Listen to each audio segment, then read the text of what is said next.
श्री स्वामी समर्थ.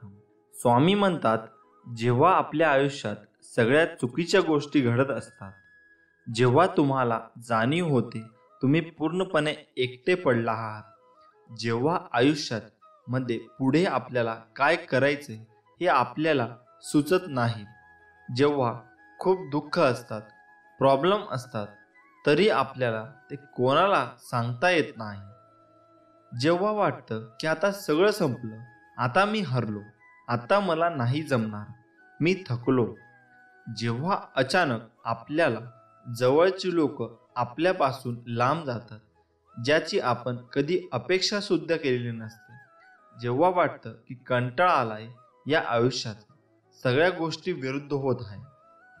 कसं असतं ना, प्रत्येक जण या त्रासामधून जातो एकदा तरी, कारण तो आपल्या आयुष्याचा एक भागच आहे. तुम्हाला कुठलीच गोष्ट सहज नाही मिळणार, तुम्हाला पाहिजे तसं नाही होणार, कारण नशिबाने ते तुमच्यासाठी काहीतरी वेगळं ठरवून ठेवलं असते. म्हणून काहीही झालं तरी धीर नाही सोडायचा.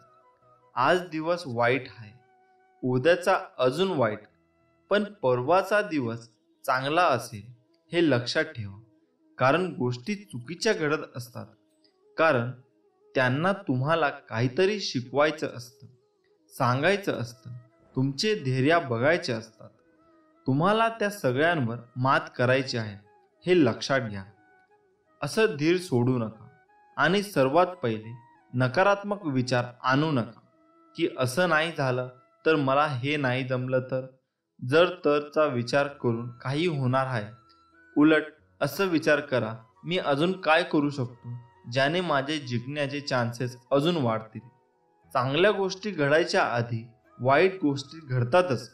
फक्त तेच दिवस असतात जेव्हा तुम्हाला स्वतःवर विश्वास ठेवायचा आहे आणि सांगायचं आहे की चल ठीक आहे, माझा आजचा दिवस वाईट गेला, म्हणून काय झालं, मला माहीत आहे मी नक्की यशस्वी होणार आहे. आज नाही जमलं, उद्या नाही जमलं, तुम्हाला स्वतःलाच मोटिवेट करायचं आहे. कारण कोणी येणार आहे की तू असं कर आणि तसं कर, जे काय आहे त्यांना तुम्हा एकट्यालाच समोर जायचं आहे. मला माहीत आहे तुम्ही या सगळ्या गोष्टीमधून खूप लवकरच बाहेर पडाल, मला खात्री आहे. कारण मला माहीत आहे तुम्ही स्ट्रॉंग आहात, तुम्ही असे लगेच हार नाही मानणार. मला विश्वास आहे की तुम्ही एक दिवस नक्की यशस्वी होणार आहात. फक्त त्यासाठी आता थोड्या वाईट अवघड दिवसांना सामोरे जावं लागत आहे. हीच ती वेळ असते जेव्हा एकतर लोक हार मानतात किंवा या सगळ्या गोष्टींना सामोरे जातात. हा छोटासा फरक असतो यशस्वी आणि अयशस्वी लोकांमध्ये. तुम्हाला आयुष्यामध्ये खूप लोक भेटतील जे तुम्हाला या परिस्थितीमध्ये अजून निगेटिव्ह गोष्ट सांगतील की सोडून दे, नको याच्या मागे लागूस, काही होणार नाही, आपलं काहीतरी काम शोध, या सगळ्या गोष्टीत काही नाही आहे, उगाच वेळ घालवू नकोस. ते तुमच्यावर आहे की तुम्हाला त्याचं किती ऐकायचं आहे ते. कारण ही तीच लोक असतील जी तुम्ही यशस्वी झाल्यावर तुम्हाला शुभेच्छा देतील, फोटो काढायला येतील. कारण वेळेसोबत सगळं बदलतं. तुम्हाला ठरवायचं आहे की तुम्हाला नक्की काय करायचं आहे, कुठे जायचं आहे. एक गोष्ट लक्षात ठेवा, वाईट वेळेत कोणी नसतं आणि कोणाकडून अपेक्षा पण ठेवू नका. कारण हे तुमचं आयुष्य आहे, तुम्हाला सामोरे जायचं आहे. मग ती कुठलीही गोष्ट असू द्या, जे काही सुख दुःख असतील त्यासोबत जगायचं आहे. निर्णय तुमचा आहे की तुम्हाला हार मानायची आहे. आज का उद्यापासून परत नवीन ऊर्जा, नवीन प्रेरणा घेऊन सुरुवात करायची आहे. ही वेळ हे क्षण एकदा निघून गेले का परत नाही मिळणार. दुःख असेल, टेन्शन असतील, तरी फक्त हा विचार करा की हे फक्त काही वेळेसाठी आहे. ही वेळ निघून गेली जाईल आणि होईल सगळं ठीक. श्री स्वामी समर्थ आहेत आपल्या पाठीमागे. भिवू नकोस, मी तुझ्या पाठीशी आहे असं म्हणणारे स्वामी समर्थ आपल्या नेहमी पाठी असतात. आपण फक्त मनापासून प्रयत्न केले पाहिजे व जिद्दीने आपण पुढे गेले पाहिजे. स्वामी म्हणतात, भिवू नकोस, मी तुझ्या पाठीशी आहे. एवढं वाक्य पुरेसं आहे कोणत्याही संकटावर मात करण्यासाठी. मनामध्ये श्रद्धा आणि विश्वास असेल तर कोणतीही गोष्ट अशक्य नाही आहे. कधी कधी आपल्या आयुष्यात काही गोष्टी अशा होऊन जातात ना, की त्याचं दुःख कायम आपल्या मनात राहतं. कारण ते व्यक्ती आपल्या खूप जवळचे असतात आणि त्यांची आपल्याला सवय झालेली असते. पण शेवटी मरणं आपल्या हातात नसतं. ना जे व्हायचं असतं ते होतंच. हेच तर आयुष्य असतं. आज ना उद्या संपणारच, म्हणून हे आयुष्य आपण कसं जगायचं हे विचार करून जीवन जगलं पाहिजे. गेलेला हा आयुष्य परत नाही येणार. आता या कोरोनामुळे किती जणांनी आपले आई वडील, भाऊ बहीण, आजी आजोबा, मित्र मैत्रिणी गमावले असतील. त्यांच्यावर किती दुःख कोसळलं असेल याचा आपण विचार सुद्धा नाही करू शकत. आणि त्यात पण शेवटच्या क्षणी सुद्धा त्या व्यक्तीला बघता येत नाही. किती भयान परिस्थिती झाली असेल त्या व्यक्तीची. आपण रोज बघतो एवढी लोक मरतात, पण त्यांच्या फॅमिलीला किती दुःख झालं असेल याची आपण कल्पना सुद्धा नाही करू शकत. मी जे हे तुम्हाला का सांगतो, कारण एकदा ती व्यक्ती गेली का दुःख करून काही होत नाही. म्हणून आहेत तेव्हाच काही राग वगैरे असेल तर सोडून दे. काही भांडण झाले असेल तर माफी मागून टाका. कोणी फसवलं, कोणी काय केलं त्याला आता काही अर्थ नाही आहे. जे व्हायचं होतं ते झालं. आता जे चालू आहे त्यावर लक्ष द्या. उगाच छोट्याशा कारणावरून नातं तोडू नका. मान्य आहे त्याची चूक होती, पण श्वास आहे तोपर्यंत सगळं आहे. त्यानंतर सगळं संपतं. तो अहंकार वगैरे सोडून दे. त्याने कोणाचंच भलं होत नाही. एक चांगला माणूस म्हणून जगा. कारण तुम्ही आयुष्यभर एक चांगले म्हणून जगले ना, तर ते लोक चांगले बोलाले म्हणून, नाही तर त्यातून जो आनंद आणि सुख भेटतो तो कशातच नाही आहे. जे होईल ते होतं, ते होऊन गेलं. ज्या गोष्टी होऊन गेल्या त्याच्यावर विचार करून रडून स्वतःला त्रास करून घेणं फक्त तुम्हाला त्रास देणार होय. तुम्हाला असं वाटत असेल की ते परत येतील, तर ते फक्त आपले भास असतात. कारण लोक येण्यासाठी जात नाही कधीच. फक्त तुमचं मन ते ॲक्सेप्ट करत नाही आहे सध्या. प्रत्येक व्यक्तीला दुःख असतात, मग सगळेच आशा सोडतात का? नाही रे. मान्य आहे सगळ्यांच्या आयुष्यात प्रॉब्लेम वेगवेगळे असतात, पण म्हणून हे कारण देऊन तुमचे प्रॉब्लेम सॉल्व्ह नाही होणार आहे. ते फक्त पुढे जात राहतात. दोन व्यक्ती असतात. पहिले ज्यांना यातून खरंच बाहेर पडायचं असतं आणि दुसरे ज्यांना यातून बाहेर पडायचं असतं पण ते नाही प्रयत्न करत आणि नाही होणार बोलून सोडून देतात किंवा कारण सांगतात. अशा प्रकारच्या व्यक्तीकडून डिप्रेशनमध्ये जायला लागतात आणि ते अजून निगेटिव्ह होत जातात. बाकी लोक प्रयत्न करत असतात आपल्या पद्धतीने, पण ते नाही जमत त्यांना. त्यांनी निराश होऊन नका, कारण ते सांगण्याची पद्धत बदला. तुम्ही नक्की बाहेर पडाल यातून, अशी मला खात्री आहे. कारण अशक्य असं काहीच नसतं. बाकी सर्व स्वामींवर सोपा. तुम्ही फक्त प्रयत्न करा. अशक्य ही शक्य करतील स्वामी. तारक मंत्र या 2 शब्दामध्ये त्यांचा अर्थ समावला आहे. जो आजाराने त्रासलेला आहे, जो चिंतेने ग्रासलेला आहे, त्यांना तरण्यासाठी नेहमी स्वामी काही ना काही उपाय करत असतात. म्हणून स्वामी समर्थांनी आपल्याला तारक मंत्र देऊन अनमोल अशी भेट दिली आहे. मित्रांनो, स्वामी समर्थ तारक मंत्रात फार ताकद आहे. तारक मंत्रात इतकी प्रचंड शक्ती आहे की तुम्ही आणि आपण कोणी सुद्धा याचा विचारही करू शकणार नाही. शेवटी स्वामींची ही शक्ती आहे. स्वामींची अगम्य शक्ती या तारक मंत्रामध्ये सामावली आहे. म्हणूनच स्वामी समर्थ तारण मंत्र तुम्ही म्हणायला सुरुवात करा आणि बघा तुमच्या शरीरात मानसिक बळ येते. या मंत्राचा अनुभव अनेकांनी घेतला आहे आणि ज्यांना कोणाला डिप्रेशन आले आहे, सगळं संपल्यासारखं वाटतंय, त्याने सतत तारक मंत्र म्हणावं व स्वामी यांचे प्रेम अनुभवावे. तर तारक मंत्र या नावातच सर्व काही आहे. तारक म्हणजे तारणारा. तुम्हाला डिप्रेस वाटते, मग म्हणा तारक मंत्र. तुमचे काम अडले आहे, मग म्हणा तारक मंत्र.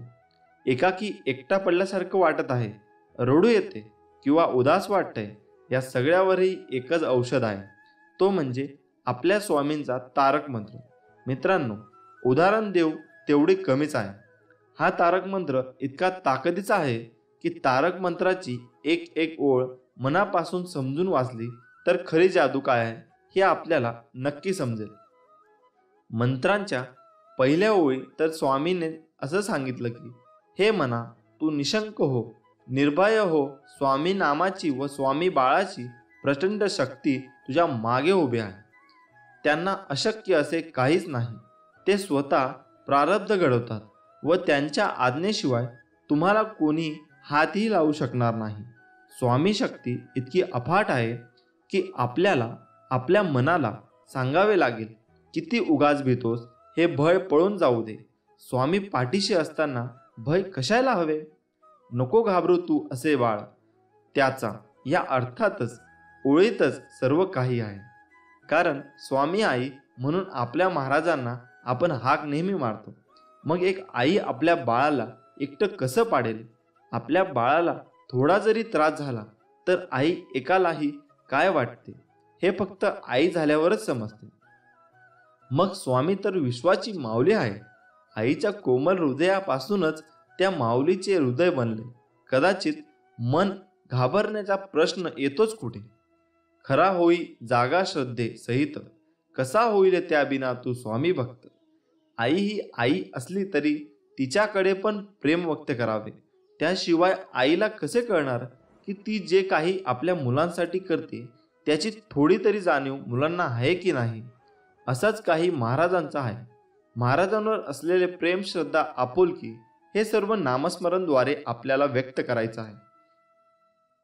महाराजांना बाकी कसलीही अपेक्षा नाही. आठव, कितीदा दिलीस त्यांनी साथ. नको डगमगू, स्वामी देतील हात. मित्रांनो, आई पहिली व्यक्ती असते जी आपल्या बरोबर प्रत्येक प्रसंगात खंबीरपणे आपल्या पाठीशी उभी असते. पण महाराज आपल्याला विसरणं अशक्य आहे. मग आईचे उपकार विसरून कसं चालेल? तेच आहे या तारक मंत्रात महाराजांनी आत्तापर्यंत अगदी छान सांभाळते. अजिबात आपल्याला विसरायचं नाही. म्हणूनच आपण आपल्या मनाला सांगायचं आहे की हे मना, तू निशंक हो, निर्भय हो, कसलीही चिंता करू नकोस. कारण स्वामी माऊली आपल्या पाठीशी कायम उभे आहे. मित्रांनो, तारक मंत्राचे शक्य तेवढे पाठ नित्य नियमाने करावे आणि चमत्कार अनुभवावा. हा मंत्र कधीही आणि केव्हाही म्हटला तरी चालतो. चालता बोलता, उठता बसता आपण केव्हाही हा मंत्र म्हणू शकतो. या मंत्रामुळे आपली स्वामी आई धावत येते आणि आपले संकट दूर करते. म्हणूनच या मंत्राची जादू प्रचिती हा मंत्र म्हणून घ्यावी. जर का हा मंत्र तुम्ही हळूहळू म्हटला तर खूपच बरं शक्ती अंगात संचारते.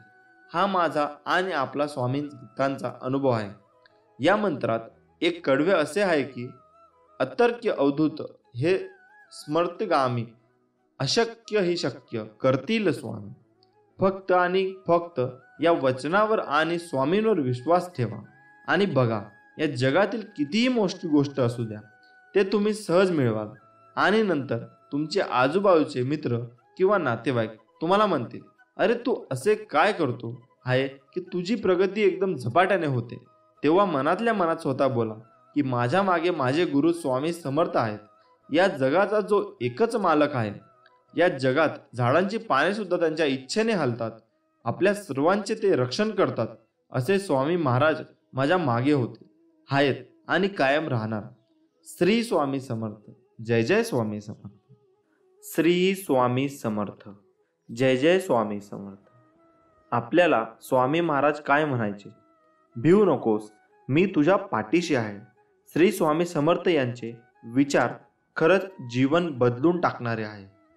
होय मित्रांनो, श्री स्वामी समर्थ महाराज आजही आपल्या सोबतच आहे.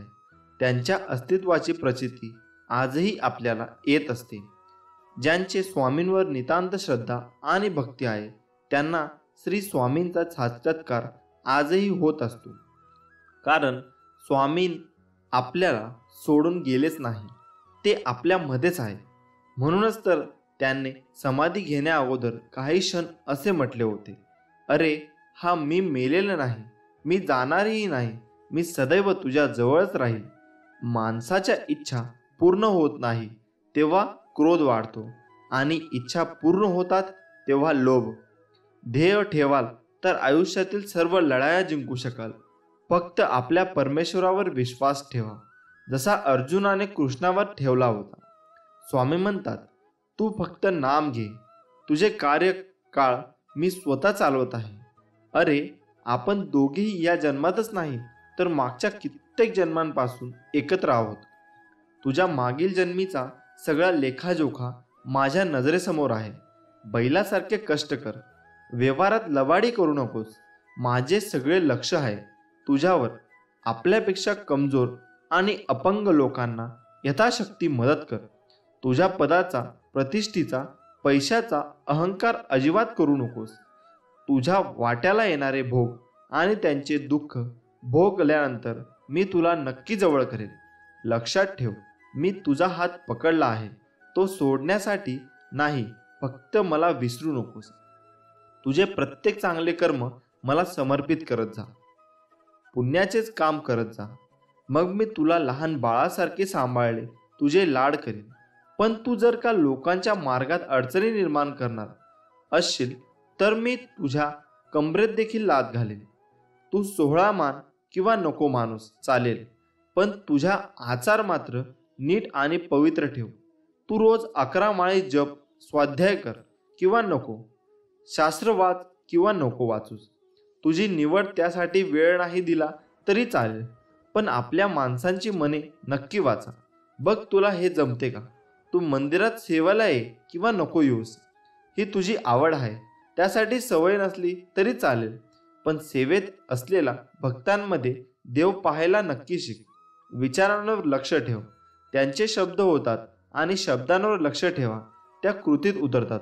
कृतींवर लक्ष ठेवा, त्या सबबी बनतात आणि सबबींवर लक्ष ठेवा, त्यातून चरित्र घडते.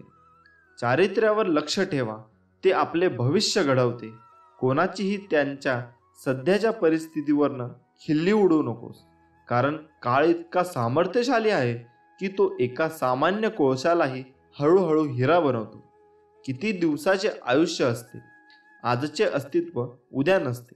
मग जगावे ते हसून खेळून, कारण या जगात उद्या काय होईल हे कोणालाच माहीत नसते. माझ्या बाळा, अरे नको हो उदास, मी आहे तुझ्या आसपास. डोळे बंद करून कर आठवण, बघ मी आहे तुझा विश्वास. जेव्हा जेव्हा तुला माझी गरज असेल तेव्हा तेव्हा तुझ्यासाठी नक्कीच धावते. हाच तुला माझा आशीर्वाद. श्री दत्तात्रेय यांचे तिसरे अवतार म्हणून अक्कलकोटचे श्री स्वामी समर्थ मानले जातात. आपणाला आयुष्यात काही मिळवायचे असेल तर ती फक्त स्वामी कृपाच, दुसरं काहीही नको. ही खरी एक भावना अंतःकरणात खोलवर रुजवावी, कारण तीच एकमेव शाश्वत सुखाच्या विसाव्याची जागा आहे. बाकी सर्व अशाश्वत असतं आणि म्हणूनच दुःखदायकही असतं. यासाठी स्वामी मला फक्त तुम्ही हवेत अशी तळमळ जीवाला लागली तरच स्वामींच्या अस्तित्वाची प्रचिती येत असते.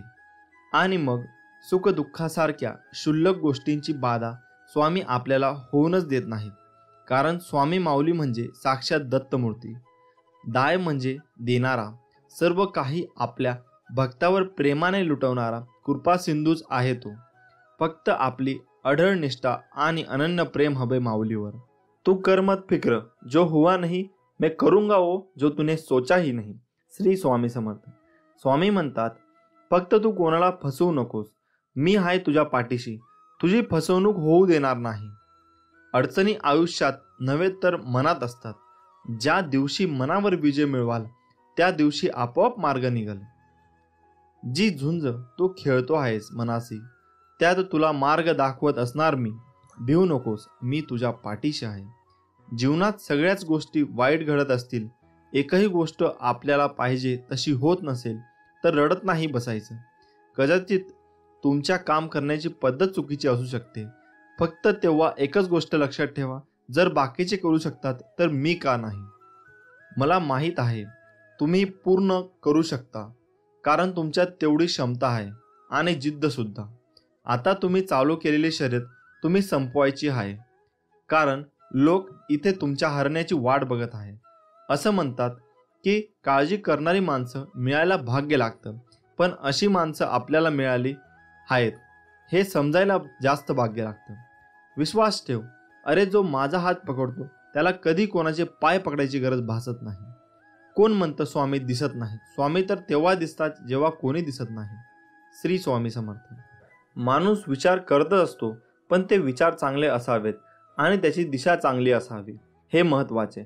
थोर व्यक्तींचे विचार हे आपल्याला जगण्याला एक प्रकारे दिशा देत असतात. श्री स्वामी समर्थ म्हणतात, उपवास हा नेहमी अन्नाचाच का करावा? कधी कधी वाईट विचारांचाही करावा. कधी कधी उपवास अहंकाराचा करावा. कधी कधी उपवास मीपणाचा करावा. आयुष्यात एक गोष्ट नेहमी लक्षात ठेवा, मीपणा सोडा, मोठे व्हाल. स्वामी म्हणतात, हृदयातल्या मंदिरात अंधार असेल तर घरातल्या देवारात दिवा लावून फायदा नसतो. जर तुम्ही स्वामींच्या या बोलण्यावर सहमत असाल तर कमेंट बॉक्समध्ये श्री स्वामी समर्थ नक्की लिहा. स्वामी म्हणतात, जर माझे नाव तुझ्या ओठाशी आहे तर घाबरतो कशाला? मी सदैव तुझ्या पाठीशी आहे. तुम्ही नाम घेता म्हणून मी तुमच्या मागे पुढे चालतो. नामानेच मन अंतःकरणात प्रवेश करून स्थिर बनते. नामाने काळजी वाटणे नाहीसे होते, मग तळमळही आपोआप जाते. मृत्यूनंतर जे जे काढून घेतले जाईल तो संसार असेल, पण मृत्यूनंतर जे चितेच्या ज्वालासोबत लपटून घेईल ते तुमचे कर्म असेल आणि मी तुमच्यासोबत असेन. मी तुझ्या मदतीला सांगून नाही, न बोलता धावून येईन. फक्त माझ्यावर विश्वास ठेव. श्री स्वामी समर्थ. काळजी करू नको, खूप आयुष्य सुंदर आहे. बघण्याचा फक्त दृष्टिकोन बदल.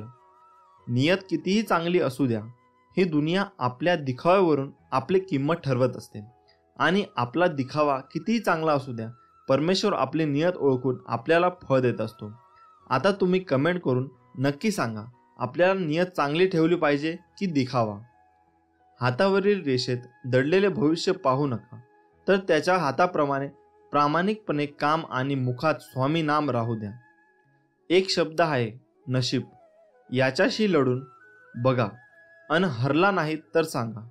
अजून एक शब्द आहे स्वामी, आंतरत्याने बोलून तर बघा. मनासारखं नाही झालं तर सांगा. तुम्हाला स्वामींचा चमत्कार बघायचा असेल तर कमेंट बॉक्समध्ये स्वामी महाराज माझ्या मदतीला धावून या असे लिहून पहा. विभूती नमन नाम ध्यानादी तीर्थ स्वामींचं या पंच प्राणाभूतात हे तीर्थ घे. आठवी रे प्रचितीनं सोडेल, स्वामी घ्या घेई हाती. जेव्हा जेव्हा तुला माझी गरज असेल तेव्हा तेव्हा तुझ्यासाठी नक्कीच धाव येईन. हाच तुला आशीर्वाद. श्री स्वामी समर्थ. प्रार्थनेचे फळ लवकर मिळावे म्हणून स्वामींचा हा उपदेश कायम लक्षात ठेवा. देवाने आपली इच्छा पूर्ण करावी असे प्रत्येकाला वाटते, पण त्या मागण्यात किती आर्तता आहे हे देव ताडून पाहतो.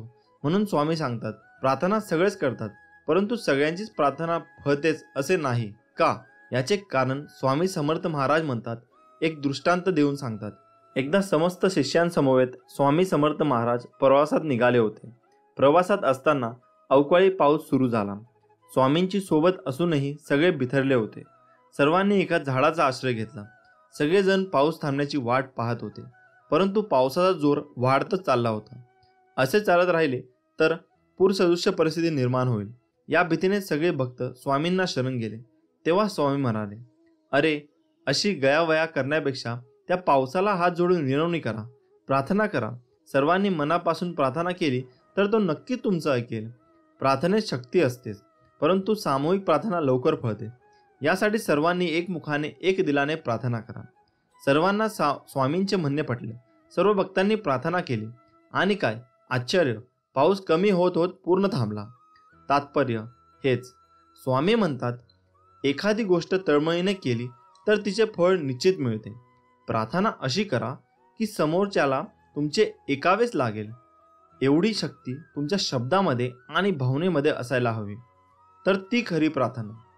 मागणे असे असावे ज्यात केवळ आपल्या हिताचा नाही तर सर्व सृष्टीचा, अर्थात सर्व जीवसृष्टीच्या भल्याचा विचार केला असेल. दुसऱ्याचे वाईट आणि माझे चांगले ही भावना असेल तर तुमची इच्छा कधीच पूर्ण होणार नाही, हे कायम लक्षात ठेवा. स्वामी समर्थ सर्वांचे कल्याण करतील, त्यासाठी आपणही समतेने, ममतेने, आपुलकेने सर्वांचा विचार करायला हवा. श्री स्वामी समर्थ. स्वामी म्हणतात, कधी कधी आयुष्यामध्ये खूप दुःख यातना सहन कराव्या लागतात. असं वाटतं की खरंच देव आहे का, इथपर्यंत शंका येतात. पण खरं तर हीच वेळ आपल्या परीक्षेची असते. विश्वास ठेवा, इथूनच स्वामी लीला सुरू होते, इथूनच खेळ सुरू होतो. फक्त विश्वास तुटू देऊ नका. आई बाळाला हवेत भिरकवते, काही क्षण ते हवेतही असतं, पण ते हसत असतं कारण त्याचा विश्वास असतो कोणी आहे जे आपल्याला पडू देणार नाही. तोच विश्वास तुमचा स्वामींवर हवा. कधी कधी वाटतं हे कसं होईल, हे शक्य आहे का? पण लक्षात ठेवा की तुम्ही तुमच्या बुद्धीच्या कुवतीवर शक्य आणि अशक्य ठरवता, पण स्वामींना या जगात अशक्य असे काहीच नाही. अशक्य ही शक्य करतील स्वामी. स्वामी तेच देतात जे तुमच्यासाठी योग्य आहे, फक्त तुमचा त्याच्यावर विश्वास पाहिजे. उधळा गुलाल वाजवारे नगारे, त्रैलोक्याचे स्वामी आज धरतीवर आले. अनुसुयेचा तूच दत्त, सुमतीचा तूच श्रीपाद, अंबाभवानीचा तूच नरहरी, आम्हा कैवाऱ्यांचा तूच स्वामी. अशक्य ही करतील हे सारे करीतो शक्य, एक क्षणात भिवू नकोस मी तुझ्या पाठीशी आहे, असे सदा सांगे आम्हास. नमस्कार मित्रांनो, सर्वप्रथम तुम्हाला सर्वांना श्री स्वामी समर्थ. आज आपण या व्हिडिओच्या माध्यमातून स्वामींच्या प्रकट दिनाविषयी खरी हकीकत जाणून घेणार आहोत. चला तर मित्रांनो, जाणून घेऊया स्वामी समर्थ महाराज कधी आले, कुठून आले, ते कोण होते याबद्दल कोणालाच काही माहीत नाही. पण स्वामीसूत नावाचे त्यांचे एक अतिशय महान भक्त होऊन गेले. त्यांना स्वामी समर्थ आपला मुलगा मानायचे. तर त्यांच्या अनुभवावरून आपल्याला समजेल की स्वामी कसे प्रकटले. तर स्वामींच्या प्रकटण्याची हकीकत अशी, शेकडो वर्षापूर्वी एका पंजाब प्रांतात हस्तिनापूर पासून 12 कोस जवळपास 24 किलोमीटर अंतरावर छेलीखेडा नावाचा गाव होता. त्या ठिकाणी विजयसिंग नावाचा एक लहान मुलगा आपल्या भाऊ आणि भावजायाबरोबर राहायचा. तो मुलगा कोणाही बरोबर मिसळायचा नाही. तर तिथून थोड्याशा अंतरावर असणाऱ्या साधारण पडक्या अशा जागेत एक खूप मोठा वटवृक्ष होता. त्यात एक छोटीशी दिवळी होती आणि त्यात एक छोटीशी गणपतीची मूर्ती होती. तर तो विजयसिंग खूप खिशात गोट्या भरून तिथे जायचा आणि त्या गणपतीबरोबर खेळायचा. पण तो मुलगा गणपतीला आपला मित्र मानून त्याचाही डाव स्वतःवरच घेऊन खेळायचा. असेच एक दिवस जात होते आणि त्या परमात्म्याला आपल्या आविष्कार दाखवण्याची गरज वाटू लागली आणि त्याने विजयसिंगला कारण बनवून आपला आविष्कार दाखवला. तर तो दिवस होता चित्रशुद्ध तृतीया आणि विजयसिंग रोजच्या आपल्या पद्धतीने याही दिवशी तिथे गेला गणपती बरोबर. पण आज अचानक त्याच्या मनात आले की रोज आपण खेळतो आणि आज याने पण खेळायचे आणि सर्व गोट्या त्या मूर्तीच्या समोर टाकल्या व ते बोलले, बाप्पा रोज मीच तुझा डाव खेळतोय, पण तू आज नाही, आज तूच खेळायचं. बस इतकेच त्याच्या तोंडातून शब्द निघतच धरणी कंपत होऊ लागली. सर्वत्र ढग जमून अंधार होऊ लागला. वारे वेगाने वाहू लागले आणि कोणालाच काही कळेना की काय होते. पण काय करणार, ती अद्भुत शक्ती आज प्रकटणार होती आणि तिच्याच आगमनाने ही सूचना होती. आणि ज्या ठिकाणी गणेश मूर्ती होती त्या ठिकाणी धरणी दुभंकून एक 8 वर्षाची अतिशय तेजस्वी एक बालमूर्ती पकडली आणि ते दुसरे तिसरे कोणीही नसून प्रत्यक्ष परब्रह्म श्री स्वामी समर्थ महाराज.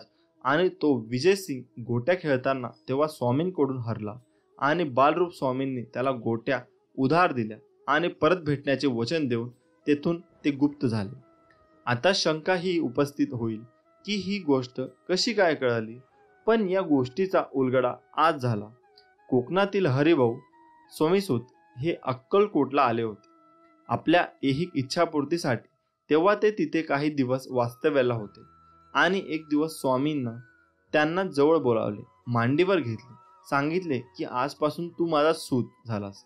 सर्व घरदार सोडून दे आणि दर्याकिनारी माझी ध्वजा उभी कर. हे ऐकून हरिभाऊंना रडू कोसळले, कारण ते इथे ऐहिक इच्छापूर्तीसाठी आले होते आणि महाराज तर सर्व सोडायला सांगत आहेत. हे पाहून त्यांना थोडं रडू कोसळलं. तेव्हा स्वामी त्यांना म्हणाले की रडतोयस काय, माझे पोट बघ किती मोठे आहे, त्यावर हात फिरून बघ. ज्यावेळी हरिभाऊंनी तसे केले त्यांना ज्ञान लागले आणि त्यामध्ये त्यांना आपले सगळे जन्म आठवू लागले आणि त्यातील त्यांना एक आपलाच जन्म आठवला. विजयसिंग म्हणजे दुसरं तिसरं कोणी नाही तर तो स्वामी सुतांचाच पूर्ण अवतार होता. आणि त्यावर या सर्व गोष्टीचा उलगडा झाला आणि या गोष्टीला स्वतः स्वामींनी मान्यता दिली आणि ती पुढील प्रमाणे. स्वामी प्रकट दिनाचा उत्सव स्वामीसूत महाराजांनी सुरू केला आहे. ज्यावेळी स्वामीसूत महाराज हा उत्सव अक्कलकोटमध्ये करत होते तेव्हा भुजंगासारख्या भक्तांनी स्वामींना प्रश्न विचारला, स्वामीसूत हे काय करत आहे. तेव्हा स्वामींचे उत्तर असे होते, माझं बळ मी सदेह प्रकटलेल्या दिवसाचा उत्सव करत आहे. नाना रेखी नावाचे अहमदनगर येथे स्वामी भक्त होते. ते स्वामीसुतांच्या सांगण्यावरून अक्कलकोटला आले होते. तर ते पिंगला ज्योतिष विद्येत पारंगत होते. स्वामींनी त्यांना आज आज्ञा केली की माझी कुंडली बनव. तेव्हा त्यांना खूप आनंद झाला आणि त्यांना लगेचच कुंडली बनवण्याचं काम सुरू केलं आणि काही दिवसातच कुंडली बनली आणि त्यातील स्वामी प्रकटण्याचा मजकूर वरप्रमाणे होता. तर तेही कुंडली घेऊन स्वामीपाशी आले. तेव्हा तिथे भजनाचा कार्यक्रम सुरू होता. तेव्हा स्वामींनी ती कुंडली भक्ताला सांगून माळ्यावर टाकायला सांगितली आणि ज्यावेळी कार्यक्रम संपला आणि परत स्वामींनी कुंडली आणण्याची आज्ञा केली, तेव्हा त्या कुंडलीवर हळद कुंकू अक्षता तुळस फूल वगैरे वाहून ते सर्व देवतांनी त्या कुंडलीची पूजा केली होती. आणि कुंडली पाहून स्वामींनी खूप खुश आणि नानांचा उजवा हात हातात घेऊन त्यांनी आपला हात हातात त्यांच्या ठेवला आणि त्यांच्या हातावर विष्णुपद उमटले.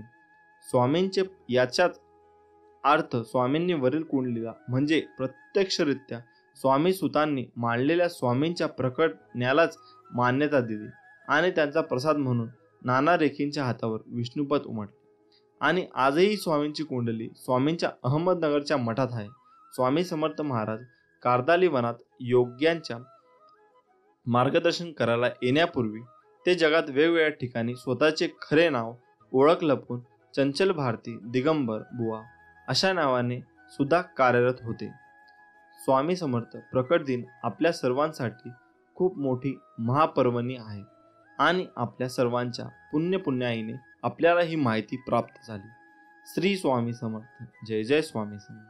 स्वामी समर्थ म्हणतात, मी सगळीकडे आहे, मी कणाकणात व्यापून आहे, मीच पावन आहे, मीच आहे जल, गगनही मीच आहे, अक्कलकोटातही मीच आहे, दोन्ही ध्रुवांवर कैलास पर्वतावर मीच आहे, मी कुठेही गेलेलो नाही आणि जाणारही नाही, मी सदैव तुमच्या पाठीशी आहे. नको हो निराश, हारू नको, तुझा आत्मविश्वास, मी आहे तुझ्या जवळपास, झाकून तुझे नयन, कर चिंतन, बघ मी आहे तुझा जवळ. आत्मविश्वास हा सूर्यासारखा असतो, जितकी तुम्ही मेहनत कराल तितकाच तो अधिक चमकतो. म्हणून माझ्या बाळा, विश्वास हा स्वतःवर ठेव तर ताकद बनेल आणि दुसऱ्यांवर ठेवला तर कमजोरी. आवड आणि आत्मविश्वास असेल तर कोणतीही गोष्ट अवघड नाही. तू जिथे आहेस त्या पलीकडे जाण्याचा प्रयत्न कर. प्रयत्न कधीही अयशस्वी होत नाही. स्वामी म्हणतात, तुम्ही कोण आहात आणि तुम्हाला कोण व्हायचे यातलं अंतर कळलं तर तुम्ही काय करता ते कळतं. कोणीही तुमच्यासोबत नसेल तर घाबरून जाऊ नका, कारण उंच उडणारे गरुड हे कमीच असतात आणि ज्यांच्यासोबत कोणी नसतो त्यांच्यासोबत स्वामी नेहमी असतात हे विसरू नकोस. कष्ट इतक्या शांततेत करा की यश हमखास धिंगाणा घालेल. आयुष्यात अपयशी झाला असशील तर विश्वास ठेव, सर्वात मोठे यश हे सर्वात मोठ्या अपयशानंतरच मिळते. संकट टाळणं हे माणसाच्या हातात नसतं, पण त्या संकटांचा सामना करणे नक्कीच असते. म्हणून तू संकटांना सामोरे जा, घाबरू नको. स्वामी बळ आहे पाठीशी. अशक्य हा शब्द आपल्या शब्दकोशातून काढून टाक. इच्छाशक्ती चांगली असेल तर मदत तुमच्याकडे चालून येते. दुःखाची चव घेण्यापेक्षा ते पचवण्यात अधिक गोडी आहे. म्हणून दुःख चलवत राहण्यापेक्षा ते स्वीकारायला शिका. तुम्ही खचून जाणाऱ्यातले नाही, त्यामुळे आहे त्याला सामोरे जा आणि जिंका. पुढचा दिवस तुमचाच आहे, यश नक्की मिळेल. मनात आत्मविश्वास असेल तर तुम्ही काहीही करू शकता. मग तुम्हाला कशाचीही भीती वाटणार नाही. मी काहीतरी चांगलं करेन हा विश्वास आणि मी काहीतरी चांगलं करेनच हा झाला आत्मविश्वास. घाबरण्यासारखा वाईट कोणताही व्हायरस नाही आणि त्याला सामोरे जाण्यासारखे कोणतेही चांगले वॅक्सिन नाही. सूर्य मावळतोच ते नवीन दिवस घेऊन येण्यासाठी. त्यामुळे आज जरी मनासारखे झाले नाही तरी उद्या तसे नक्कीच होईल. पैज लावायचा असेल तर तो स्वतः सोबत लावा. हरलात तर काहीतरी नवे शिकाल आणि जिंकलात तर पुढे वाटचाल कराल. मित्रांनो, आपण खूप मेहनत करत असतो. मेहनत करून आपला जीव टांगणीला लावत असतो, परंतु खूप पैसा कमवून सुद्धा आपल्या घरामध्ये नेहमी दरिद्रता येत असते. अनेकदा आपल्याला या सगळ्या गोष्टी मागील कारण समजत नाही. बहुतेक वेळा हातामध्ये पैसा येणे आधीच पैसे जाण्याचे वेगवेगळे मार्ग खुले होतात. पैसा जरी घरात आला तरी तो जास्त काळ आपल्या खिशामध्ये राहत नाही. यावेळी आपण चिंता व्यक्त करत असतो. अनेकदा आपले मानसिक खच्चीकरण होते आणि अनेकदा आपण तणावाखाली जातो. घरात गरिबी येण्याची ही आहेत 9 लक्षणे. आत्ताच जाणून घ्या आणि तुम्ही तुमचे संकटे दूर करू शकाल. नंबर 1. तुटलेल्या कंगव्याद्वारे कधीच केस विसरू नये. त्याबरोबर उभे राहून केस विसरू नये. त्यामुळे घरामध्ये दरिद्रता प्रवेश करते आणि घरातील बरकत निघून जाते. 2. घरात अस्वच्छता ठेवणे. या सगळ्या गोष्टींमुळे घरामध्ये नकारात्मक ऊर्जा निर्माण होते आणि यामुळे सुद्धा दरिद्रता आपल्या घरात प्रवेश करते. म्हणून आपले घर नेहमी स्वच्छ व सुंदर ठेवावे. नंबर 3. कपडे घालताना नेहमी उजव्या बाजूने सुरुवात करावी. काही व्यक्ती यांना डाव्या बाजूने कपडे घालण्याची सवय असते. हे अत्यंत चुकीचे आहे. कोणत्याही कार्याची सुरुवात उजव्या बाजूनेच करावी. 4. दाताने पोळी कुरतडून कुरतडून खाणे हे सुद्धा दरिद्राचे लक्षण मानले जाते. म्हणून जेवण करताना अन्नाचा आदर करावा व जेवण करताना हाताने पोळी तोडून नीट विशिष्ट पद्धतीने जेवण करावे. नंबर 5. काही व्यक्तींना दातांची नखं खाण्याची सवय असते. ही सवय सुद्धा अत्यंत वाईट आहे. असे केल्याने घरामध्ये दरिद्रता निर्माण होते व आपल्या घरामध्ये कोणत्याही प्रकारची बरकत राहत नाही. नंबर 6. जर तुम्ही कपडे विकत घेण्यास सक्षम असेल तरीही तुम्ही फाटलेले कपडे घालत असाल तर हे दारिद्र्याचे लक्षण आहे. ज्या व्यक्तीकडे गरीब आहेत त्यांनी नवीन कपडे घेण्याची परिस्थिती नाही अशा व्यक्तीने जर फाटलेले तुटलेले मळके कपडे घातले तर काही हरकत नाही, कारण की त्यांची नवीन कपडे घेण्याची परिस्थिती नाही. म्हणून जर तुमची परिस्थिती चांगली असून सुद्धा जर तुम्ही फाटलेले घाणेरडे कपडे घालत असाल तर यामुळे तुमच्या जीवनामध्ये दारिद्रता येऊ शकेल. म्हणून अशा प्रकारचे कपडे सुद्धा शक्यतो घालू नये. नंबर 7. सकाळी सूर्योदयानंतर सुद्धा झोपून राहणे हे दारिद्र्याचे एक लक्षण आहे. सकाळी आणि संध्याकाळी माता महालक्ष्मी आपल्या घरात प्रवेश करत असते.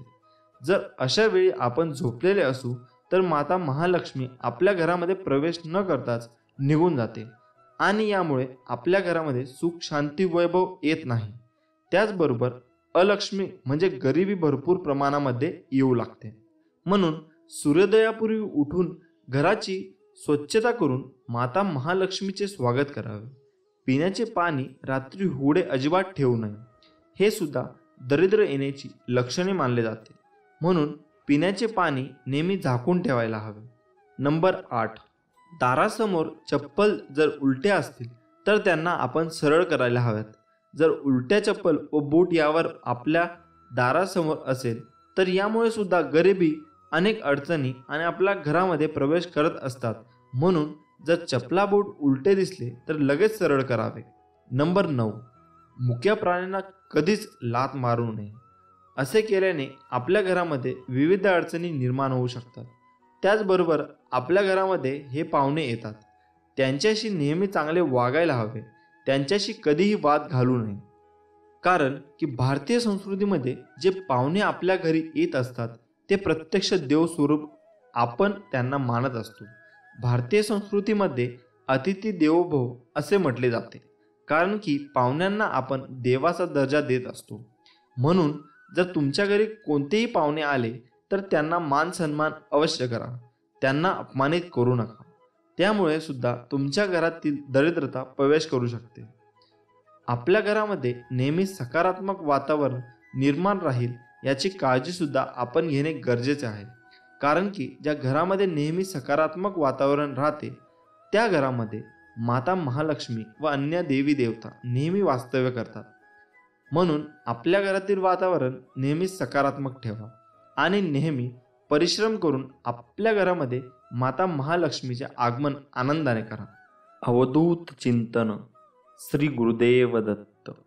श्री स्वामी समर्थ. उगाची भीतोसी भय हे पळू दे, जवळ उभी स्वामी शक्ती कळू दे. जगी जन्म मृत्यू असे खेळ ज्याचा, नको घाबरू तू असे बाळ त्याचा.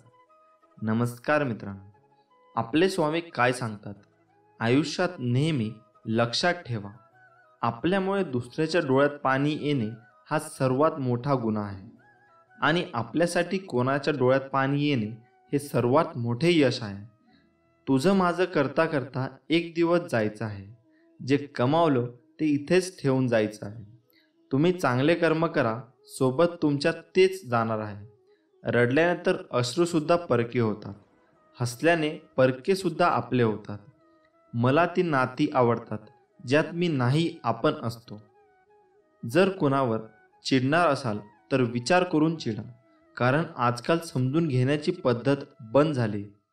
मेल्यावर माणूस चांगला होता असं म्हणण्याची प्रथा आहे. जिवंत माणूस ओळखता येत नाही, हीच खरी व्यथा आहे. निंदकांना कधीही घाबरू नका. त्यांना आपल्याविषयी जेवढं वाईट बोलता येईल तेवढं बोलू द्या. त्यांच्यामुळे आपलं वर्तन सुधारत जाते. ज्याप्रमाणे गल्लीत 2-4 डुकरं असल्याशिवाय गल्ली स्वच्छ राहत नाही, त्याप्रमाणेच आपल्या अवतीभोवती 2-4 निंदक असल्याशिवाय आपल्या जीवनाचा विकास होत नाही. जग काय म्हणेल हा विचार करू नका, कारण लोक फार विचित्र आहेत. अपयशी लोकांची थट्टा करतात आणि यशस्वी लोकांवर जळतात. स्वतःला असे तयार करा की तुमच्या विरोधकाला तुमचा पाय खेचण्याऐवजी तुमचे हात पकडून पुढे जाण्याची इच्छा निर्माण झाली पाहिजे.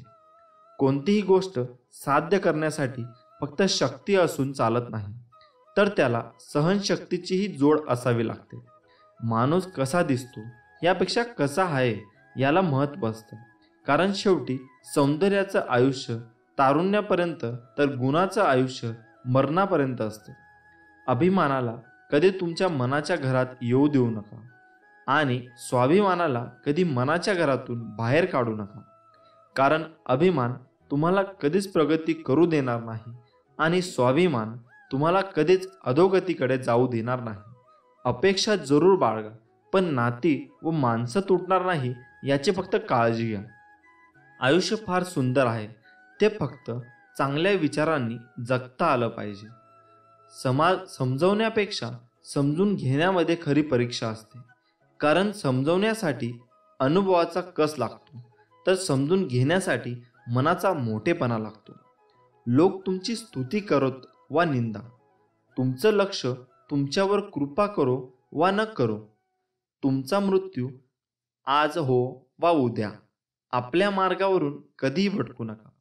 आयुष्यात कितीही संघर्ष करावा लागला तरी मागे हटू नका, कारण जो संघर्षात मार्ग काढतो तोच खरा विजय असतो. स्वामी म्हणतात, दगडात तुम्हाला देव दिसतो, गायीत माता दिसते, कावळ्यात तर सगळे पूर्वज दिसतात, मग माणसातच माणूस का दिसत नाही? ज्या दिवशी माणसात माणूस दिसेल त्या दिवशी मला सुद्धा प्रसन्न व्हावेच लागेल. श्री स्वामी समर्थ. जय जय स्वामी समर्थ.